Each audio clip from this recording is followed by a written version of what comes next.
in the month following the takedown of Doppelganger, what else Marcus been up to? Likely still training to an extent. I think really getting a handle on his powers, but not just the creepy stuff from the big fight. I think Marcus has kind of recognized that relying only on the spooky powers hurt his friend. So he's kind of taken a little bit of a backseat because hurting his friends is something that he does genuinely worry about. So he's kind of been focusing more on handling his regular, so to speak, telekinesis and his constructs.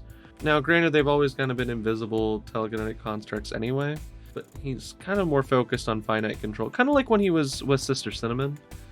Like he's trying to get better at like throwing heavier things and controlling smaller things faster. Yeah, and she's still working with you. She is still your de facto mentor. If you find other people with similar abilities that you would like to take on as a mentor, you're welcome to, but you have Sister Cinnamon pretty much until you find someone else. You have to have at least one. As we're doing some like training montages, let's get a roll to unleash your powers. Oh boy. This will be fine. I got an 11. Describe to me, what does this training look like that you do with Sister Cinnamon just throughout the month? So I'm a big fan aesthetically of the like moving platform training from the Star Wars things, like where like all the platforms like scoop up and down and you have to like do all the jumping and stuff. So I'd like to believe that for Sister Cinnamon's training, she is just throwing stranger and stranger objects into a room with a bunch of obstacles, and Marcus has to kind of find and throw them as quickly as possible into a goal area in the top corner of the room. So it's kind of like half scavenger hunt, half like specific power use, and sometimes the objects are very small and he has to manipulate them into this like slot. That's how it starts, but picture there are some times as you start to get better and better at it where it's the objects will have different colors on them and the different colors have to go into different slots, so it's making sure that not only do you have good control, but also making sure you have awareness of your situation and analyze things quickly. 100%. But yeah, you do pretty well. She doesn't emote a lot, but after a while you can tell when she's pleased versus disappointed, and she's been very pleased with you this past month. I'm glad to hear it. I think beyond practice and getting a better control of my powers, the other thing I would probably need to do is meet up with Stormcry. Okay. And ask Stormcry hey, what were you doing outside of it was outside of like the place that was on fire, right? Like the restaurant? They have these pylons dotted throughout the city, so if there's like weird weather or someone has like too much of some kind of energy, they can direct it there and it'll convert it. Yeah. So he was at a pylon like probably like several blocks away. Like he was not visible from the building. Well, you might have been able to see the pylon, but not him. Right. He probably couldn't have actually seen the building. Mm-hmm. But he basically sent electricity up the pylon enough to cause a lightning strike to hit it, which caused it to finally start raining, which it had been threatening to do all day. This might be like a weird ask, but when exactly did I start to suspect Stormcry incorrectly? When you talked to your dad about him? Yeah, and it was because, it was like a weird storm that we didn't expect that ended the fire. Is that why? It was a mix of that. I think maybe some of like how your dad talked about him and the little voice in your head that says he's lying to you, he doesn't trust you, and you've somehow got to the impression that Stormcry is here to do crimes and your dad is helping cover them up. Okay. So I think I discovered Stormcry's little scheme during that, at the end of that big rescue operation, that he's causing weather patterns to change or something, and I've really gotten it twisted in my head. So yeah, I do take up the meeting with Stormcry. Where do you meet? So I think it's specifically because I'm expecting a fight. I'm like, the train you are. Where I was doing all my telekinesis training before. That's very fun and dramatic. I will remind you that Felix said that you could have the meeting at the house, but I also feel like you are not comfortable with the thought of this man being in your house. Yeah. Never mind, your dad is completely cool with it. Yeah, I mean, like, you know, like, I don't want to do all this stuff to let him in, especially after the shady stuff from last time where, like, somebody was disguised. Your dad handles the communication and sets up a meeting in the train yard for whatever time you decide. Says, yeah, Stormcry will be there, and hopefully he'll be able to answer whatever questions you have. Yeah, I hope so. If you want to roll to pierce the mask or something with your dad, you're welcome to. Sure. That's funny. Let's roll with mundane. Mundane. Okay, that's just a flat 7. Flat 7, you get 1 question. Let's see. What are you really planning? With setting up this meeting? With Stormcry in general, I guess. He genuinely wants to help his friend. Oh. That doesn't help because that could mean anything, yeah. Yeah, you can tell that Stormcry is someone your dad genuinely wants to help. Maybe he's in a bit of some kind of a situation. Something is going on, which, I mean, you can tell because, like, context clues of Doppelganger randomly showing up. So Felix just genuinely wants to help him and make sure that he's okay. Okay. Alright, I could still get something from this, so it's worth it. I fling myself bodily, just as I'm still trying to practice all my movements. So I'm kind of pinballing myself around the city until I arrive at the train yard. Roll to unleash your powers. Yeah. Yeah! No! I got a 6. At what point do you start flinging yourself? Like, out of the, like, from the tower, or? No, I leave the tower and I start kind of, like, throwing myself from roof to roof. It's like extended parkour, basically. I'll say you do that for a little bit, but then you just, like, you don't know why, it just feels weird, and you're kind of tired, so, like, maybe I should stop around the point that you accidentally do stop, and Lincoln, like, there's, like, a little community garden with the koi pond. You land in the pond. Oh. Okay. Yeah, no more flinging for now, and I try to get as much water off of myself as I can. Oh, jeez. Okay. It's fine. And you just take a scooter the rest of the way. Yeah. I don't feel good about it, but yeah. Or at least you take a scooter until you're close enough to walk so he can't tell you took a scooter. That's closer to the truth. Yeah, no, I put it away beforehand to avoid ruining the mystique, as it were. Yeah, I imagine you're in your full getup, maybe like a slightly nicer version. Yep. Because I picture with how you've described your outfit, you probably have a couple of different iterations for, like, when you're trying to be more intimidating, or... Yeah, it's in layers, so I can really change it up if I need to. How intimidating are you trying to be with this? I think I went with the leather jacket with some spikes in it, and, like, the darker color scheme suit. So I think I'm trying to be a little bit more intimidating than I usually am, at least.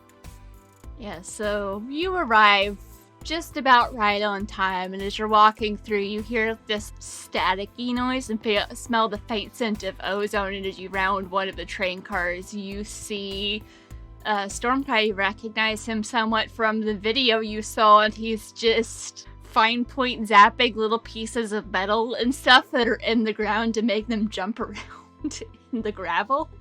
Uh-huh. So he's just playing around? Yes. I don't know what I expected.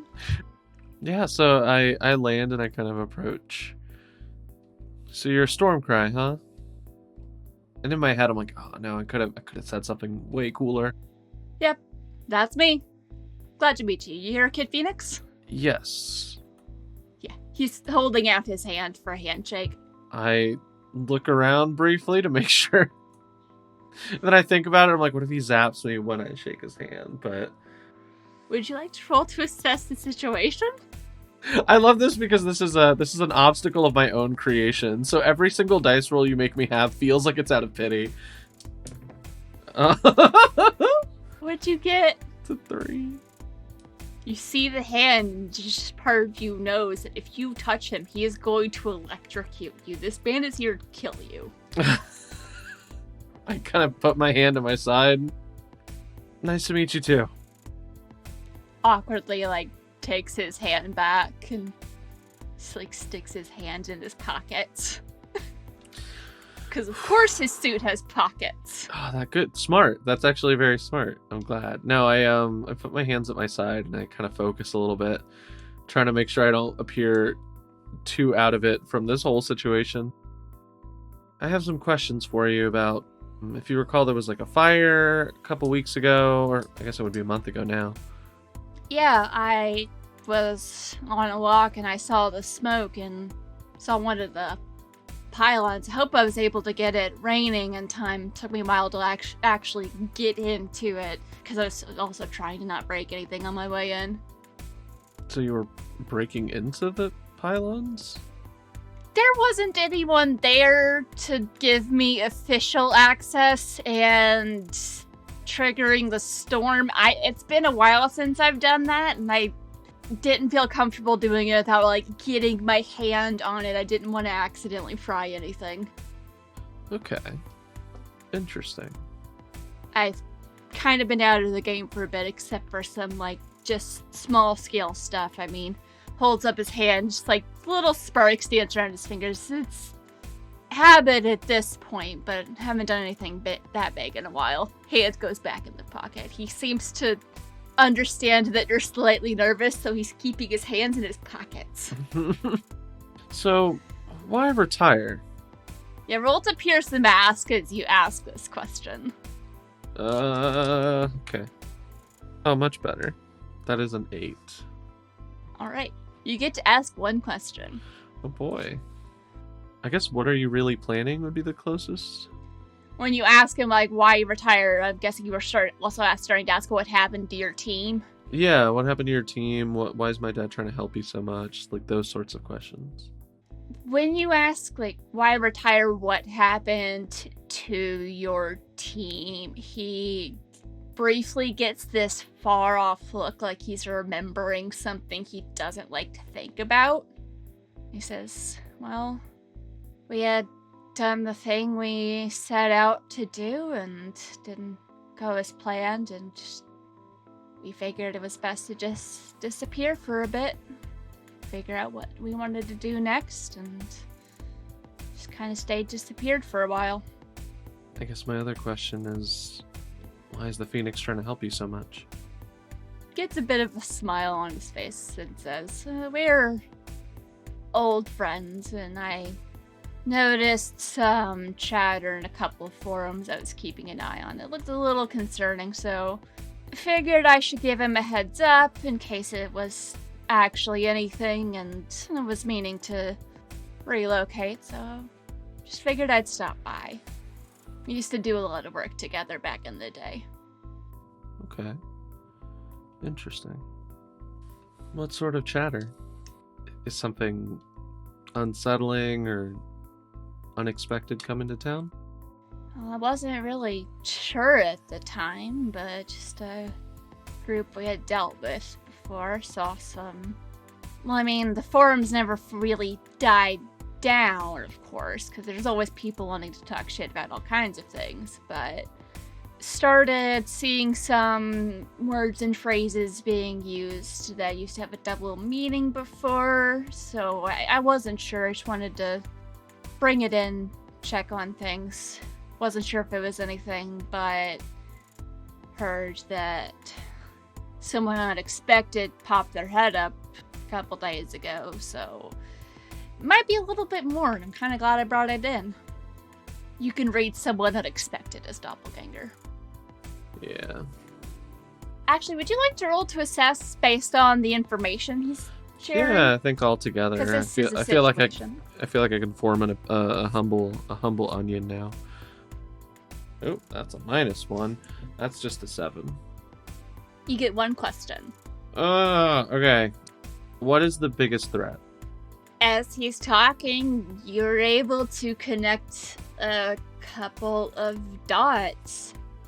He saw chatter, wasn't sure it was something, people using code. He was also watching for the second void.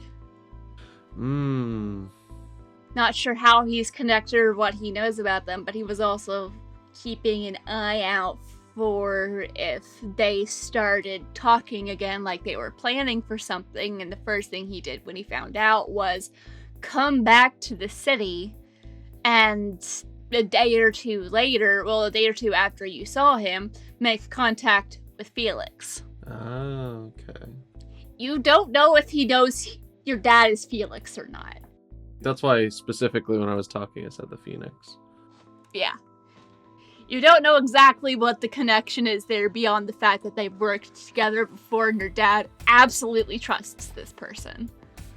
So I guess my final question is just going to be, what do you know about the Second Void? Were you part of the team that helped take it down? You don't need to roll to know that he is surprised when you say that name. He's been over, but it's like he stiffens slightly when you say that, and his eyes go hard. He says, yeah, I was part of the team that helped take down their leader. Thought they were gone, but I guess we're not that lucky. Okay. So it's confirmed then? They're probably back? Looks like it. Not sure why else Doppelganger would show back up again. Of course, you had to do it in the most dramatic way possible. Right.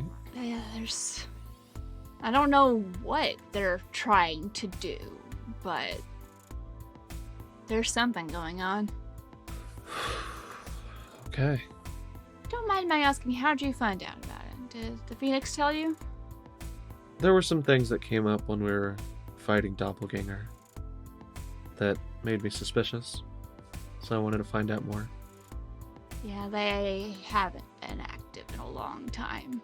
I thought we had taken out the main reason that they existed, but if they're back, I don't know what that means, but we've dealt with them before. We'll deal with them again. Sure. And I think for the first time in a bit, I don't trust Stormcry, but knowing that we have the same goal at least means that I don't have to be as worried about him. So I'm a little bit more comfortable kind of nodding and going okay. You no longer think he's a supervillain. Yeah. No, this is he's a little too kind and on board right now for him to be a supervillain. Fair enough. Any other questions you want to ask him? That's a good question. I think that's the most of it. I don't think he's probably going to share deep details about it, but I guess my final question is just, if I were to keep an eye out for the Second Void, what should I be looking for? He thinks for a second and then pulls a fancy phone out of his pocket, unlocks it, and starts scrolling. They've probably changed up a lot of how they communicate by now, but there are some things that probably should stay the same. And he shows you a picture of a symbol that's two overlapping circles that are one's black, one's gray. Oh, like an eclipse. Yeah. Cool. This is usually their calling card, essentially, whenever there's a group or meeting, but be very, very careful. If you see someone you suspect, don't try and follow them. They have more than once tried to lure supers into dangerous situations to try and kill them. I had a friend who followed someone she suspected, and she got thrown off a roof for her troubles. She wouldn't have survived if the Phoenix hadn't been nearby.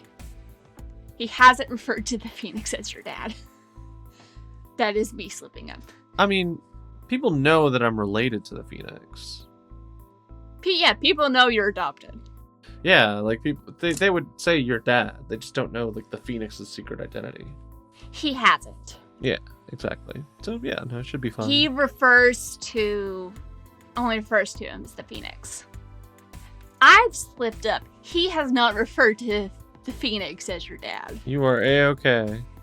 Which make of that what you will. But, any other questions or things you want to talk to him about since you have him in the train yard?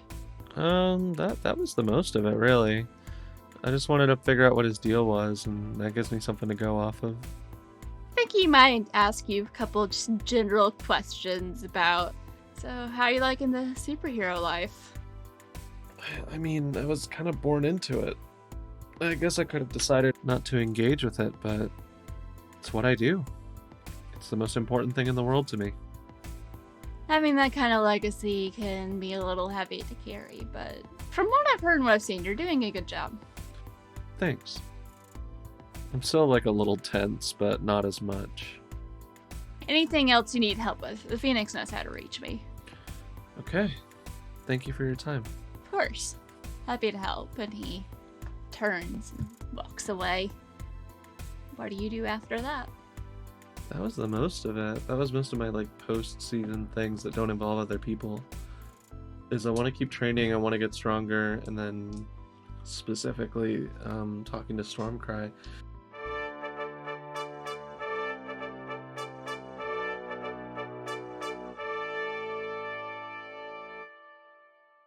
You have been listening to Queen City Supers, a graveyard tape-style story using the game Masks.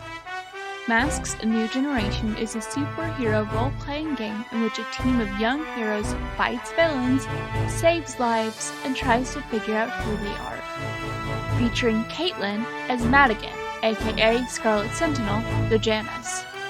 Jess as Bethany Bertolucci, aka Glider, the Beacon. Ian as Marcus, aka Kid Phoenix, the Doomed. And Brianna Jean as the Keeper and Producer.